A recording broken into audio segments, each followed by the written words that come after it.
بسم اللہ الرحمن الرحیم۔ السلام علیکم ناظرین، Syed Mohammad Yasin Hashmi M M news کے ساتھ شہر اقتدار سے حاضر خدمت ہے۔ ناظرین، میں اس وقت دربار بری امام سرکار پر موجود ہوں۔ میرے ساتھ اس وقت پیر سید حیدر علی گیلانی موجود ہیں، جو کہ سجادہ نشین ہیں دربار عالیہ بری امام سرکار کے، اور جان نشین ہیں دربار عالیہ رت ہوتر شریف۔ انہوں نے بہت بڑی کاوش کی ہے ناظرین، اور ان کی کاوش بھی رنگ لے آئی ہے۔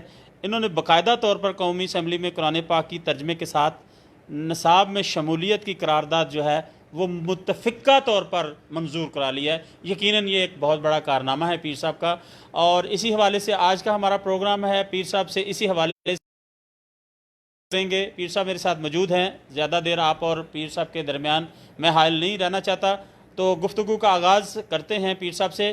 پیر صاحب، سب سے پہلے تو بہت بہت مبارک ہو، آپ کی کاوشیں ماشاءاللہ رنگ لیں۔ اور کیسے خیال آیا پیر صاحب کہ یہ کام بڑا ضروری ہے اور یہ بھی ہونا چاہیے؟ اعوذ باللہ من الشیطان الرجیم، بسم اللہ الرحمن الرحیم۔ سب سے پہلے تو آپ کا شکریہ کہ آپ ایک دفعہ پھر میرے پاس تشریف لائے۔ دیکھیں، یہ آج کی بات نہیں ہے۔ سن 2014 میں ایک فرقہ وارانہ ہم آہنگی کے اوپر ایک کانفرنس ہوئی تھی، جس کو لیڈ سردار یوسف صاحب نے کیا تھا۔ اس وقت وہ وفاقی وزیر مذہبی امور تھے، تو وہ وہاں پر تقریباً 350-400 کے لگ بھگ علماء اور مشائخ اکٹھے ہوئے تھے۔ تو بات یہ ہو رہی تھی کہ یہ جو فرقہ وارانہ فسادات ہیں یا فرقہ واریت کی جو ہوا ہے، اس کو کم کیسے کیا جائے۔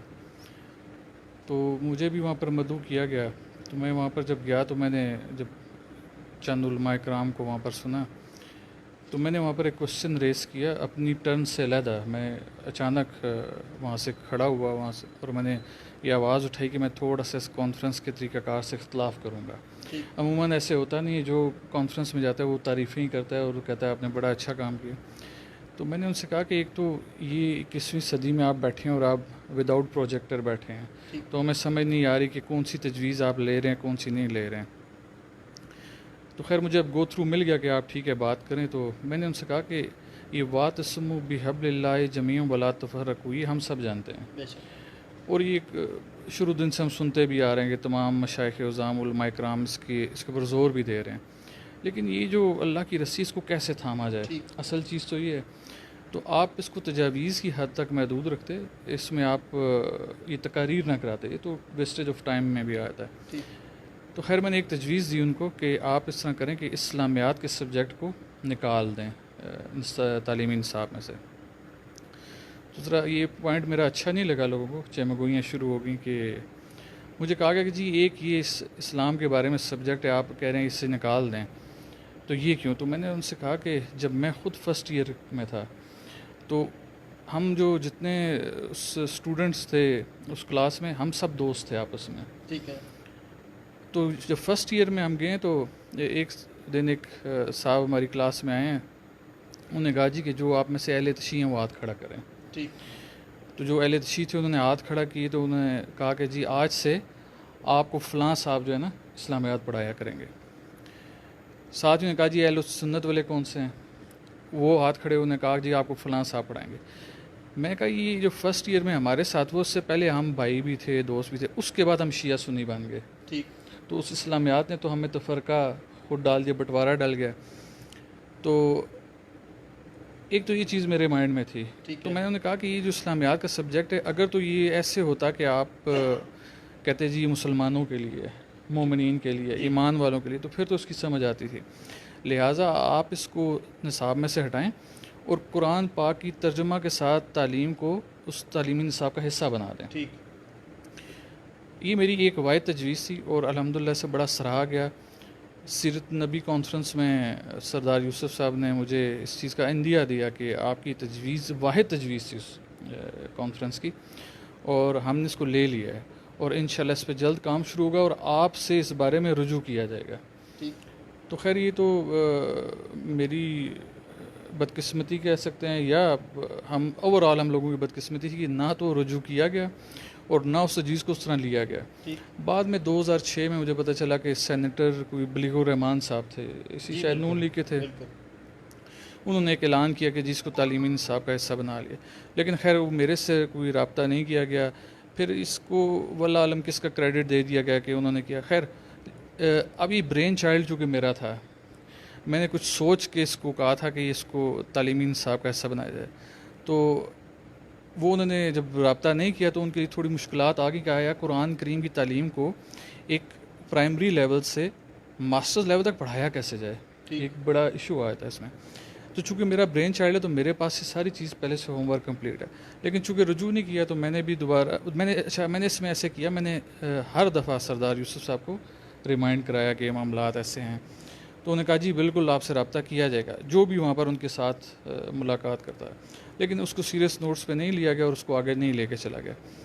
ابھی جب علی محمد خان صاحب کی ایک قرارداد میری نظروں کے سامنے سے گزری جس میں انہوں نے لفظ خاتم النبیین کا انکلوژن کرایا کہ اس میں کہ جہاں پر حضرت محمد مصطفیٰ صلی اللہ علیہ وآلہ وسلم کا نام لکھا جائے تو وہاں پر خاتم النبیین بھی لگایا جائے، تو میں نے پھر ان کو ایک لیٹر آف اپریسیشن لکھا کہ یہ آپ تمغہ امتیاز کے مستحق ہیں. ایک امتیازی کام کیا آپ نے، اور یہ فتنہ قادیانیت کے تابوت میں کیل کے مترادف ہے. ٹھیک ہے، تو جو میری نظر ہے جس میں میں دیکھتا ہوں اپنی نسبت کے حوالے سے، تو میں نے انہیں لکھا کہ آپ نے جو ایک آخرت میں تمغہ امتیاز نے اس کے لیے کوالیفائی کر لی، یہاں کا تو نہیں پتہ لیکن وہاں کے لیے ضرور کر لیا، یقیناً آپ شفاعت کے مستحق ہوں گے. تو ایک بڑا اچھا انہوں نے سٹیپ لیا. تو جب میں نے لیٹر آف اپریسیشن لکھا تو مجھے یہ خیال آیا کہ اس جو جتنا کریو ہے گورنمنٹ کا، اس میں مجھے یہ علی محمد خان صاحب کافی ایکٹیو نظر آ رہے ہیں اس حوالے سے. تو میں نے سوچا کہ میری بڑی دیرینہ خواہش ہے کہ یہ جو قرآن پاک کی ترجمہ کے ساتھ تعلیم نصاب کا حصہ بنے. تو میں نے اس خواہش کا اظہار اس لیٹر میں کیا. وہ لیٹر بھی انشاءاللہ آپ کو پرووائڈ کر دیجیے گا، آپ اس کو ڈسپلے کر سکتے ہیں. یہ 23 تاریخ کو میں نے ان کو یہ خط لکھا تھا. تو الحمدللہ چونکہ وہ اس کام پہ لگے ہوئے ہیں، ایسی اچھی چیزیں وہ لے کے آ رہے ہیں، تو انہوں نے پھر 13 تاریخ کو یہ قرارداد موو کرائی اور وہ متفقہ طور پہ پاس ہوئی ہے. تو ایک بڑا اچھا اور یہ اس میں کہ یہ قرآن کریم صرف فرقہ وارانہ امانگی کے لیے نہیں ہے. یہ چونکہ مکمل ضابطۂ حیات ہے، ضابطۂ زندگی نہیں ہے. یہ زندگی آپ کی 60-70 سال کی ہے. ضابطۂ حیات سے مطلب یہ اخروی زندگی کے لیے بھی آپ کو کلوز دیتا ہے.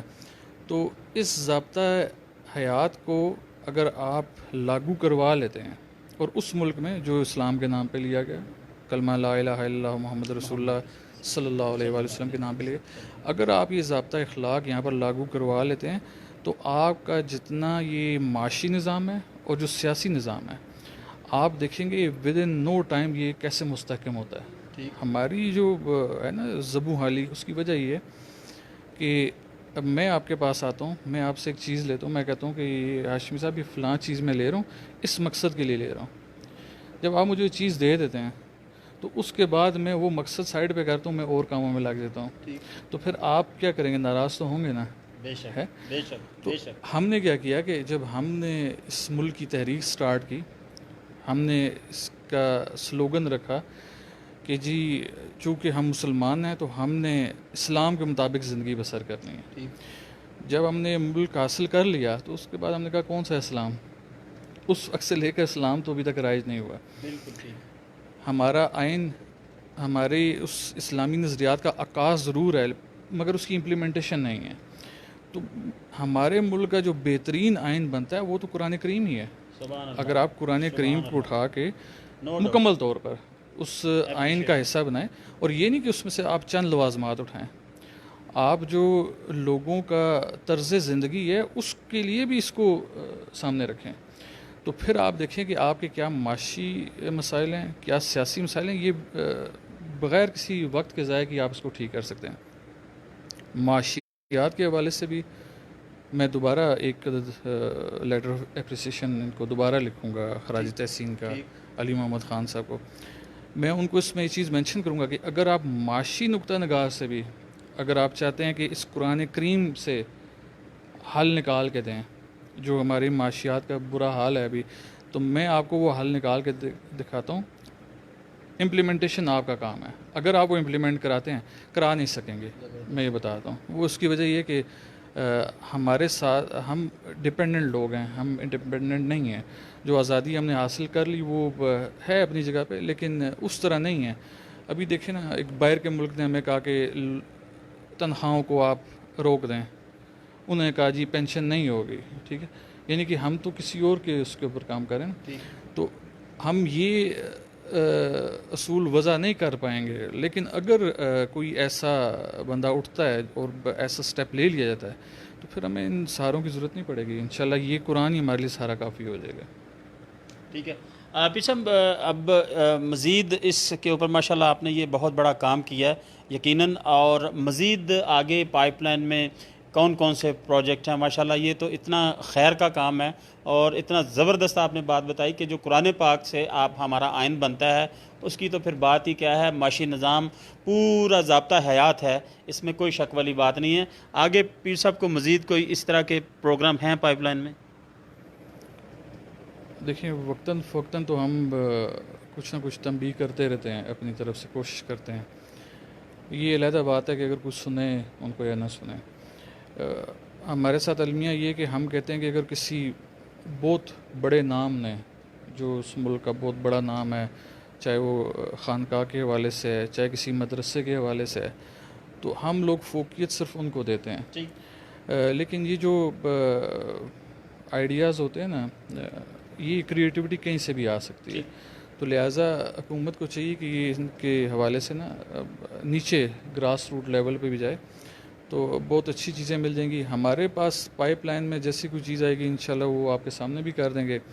ایک جو چیز میں نے اس کے ساتھ تعلیمی نصاب والے حوالے کے ساتھ میں نے علی محمد خان صاحب کو کہی ہے, وہ ایک میرا آج سے 3-4 سال پہلے کا مطالبہ ہے. جب یہ سب سے پہلی بار دھرنا ہوا تھا تو میں نے اس ٹائم کہا تھا کہ ایک بورڈ تشکیل دیا جائے تحفظ ناموس رسالت اور ختم نبوت کے حوالے سے. اسلامی نظریاتی کونسل نہیں. اس کی وجہ اسلامی نظریاتی کونسل کا رول تو مجھے ویسے ہی سمجھ نہیں آ رہا وہ ہے کیا.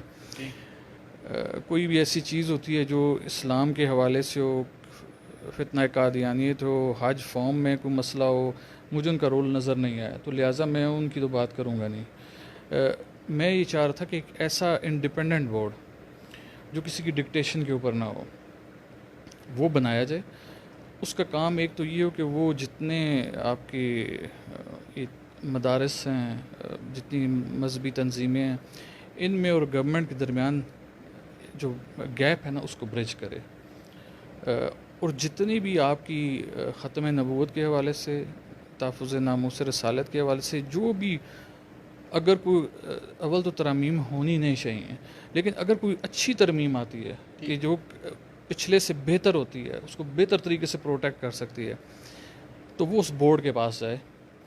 تاکہ جو نزلہ کبھی وزیر اعظم پہ گرتا ہے, کبھی وزیر مذہبی امور پہ گرتا ہے کہ جی آپ نے دیکھا نہیں اس کو کیوں لے کے آ گئے, یہ نزلہ ان پہ نہ گرے, یہ اس بورڈ کے پاس جائے اور بورڈ اتنا انڈیپینڈنٹ ہو کہ وہ بغیر کسی سے ڈرے اس کے اوپر حق والا فیصلہ کرے. ٹھیک, فارم میں ترمیم ہے.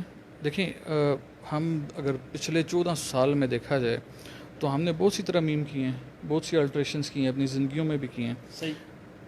جہاں پر ہم آج بیٹھے ہوئے ہیں, جس طریقے سے ہم آج بیٹھے ہوئے ہیں, مائک آپ پکڑے بیٹھے ہوئے ہیں, میرے سامنے کیمرہ لگا ہوا ہے, یہ کیا 14 سال پہلے تھا؟ نہیں تھا. ہم نے یہ چیزیں آپٹ کی, ان کو اس کا مقصد تھا, ہمیں حکم بھی اسلام میں دستور کے مطابق. ہم نے دیکھا کہ یہ اب ایک ریکوائرمنٹ بن گئی ہے, ہم نے اگر اپنے پیغام کو پھیلانا ہے تو ہمیں اس میڈیا کا سہارا لینا پڑے گا. تو جب ہم نے یہ چینجز لے کے آگے تو اس سے بہترین چینجز بھی آ سکتی ہیں کسی بھی قانون میں, لیکن اگر وہ بہترین ہیں تو پہلی والی سے اچھی ہیں تب وہ لایا جائے, اور اس کے لیے بورڈ کی رہنمائی حاصل کی جائے. اس بورڈ کا کام یہ ہو کہ وہ جب اس کے پاس کوئی چیز آ گئی ہے وہ ان تمام جو سٹیک ہولڈرز ہیں, علماء کی صورت میں, مشائخ کی صورت میں, ان کے ساتھ رابطہ کرے, ایک میٹنگ ہو, اس میں ایک ڈیبیٹ ہو, پھر کنسنسس ڈیولپ ہو, پھر اس کو لے کے آپ مارکیٹ میں آئیں. تو اگر آپ ایسے کریں گے تو آپ کیا کر رہے ہوں گے, آپ احتیاط علاج سے بہتر ہے کہ کانسیپٹ پہ چل رہے ہوں گے. ہمارے ساتھ جو المیہ چل رہا ہے، ہم احتیاط علاج سے بہتر ہے کہ کانسیپٹ پہ نہیں چل رہے. ہم اس پہ چلیں یار چل ہو گیا تو پھر دیکھی جیسی. یہ جو چیز ہے نا یہ ہمیں پریشان بھی کر رہی ہے.